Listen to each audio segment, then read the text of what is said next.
Friends, अस्सलाम वालेकुम। आज हम देखेंगे कुरान मस्जिद में कितनी मंजिलें हैं। कुरान मस्जिद में 7 मंजिलें हैं।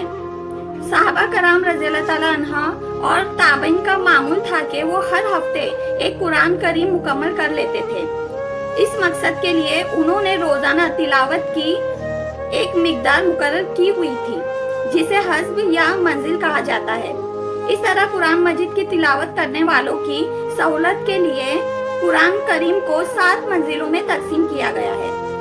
पहली मंजिल है सूरह फातिहा से सूरह निसा तक, 4 सूरतें हैं। दूसरी मंजिल है सूरह माइदा से सूरह तौबा तक, 5 सूरतें हैं। तीसरी मंजिल है सूरह यूनुस से सूरह नहल तक, 7 सूरतें हैं।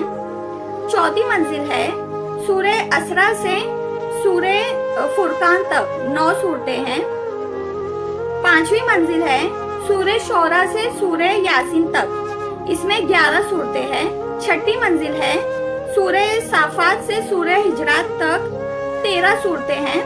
सातवीं मंजिल है सूरह काफ से सूरह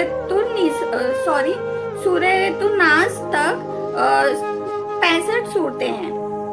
साहबा कराम एक दिन में एक मंजिल की तिलावत करते थे। इस तरह एक हफ्ते में कुरान मजीद मुकम्मल हो जाता था। Thank you for watching this video.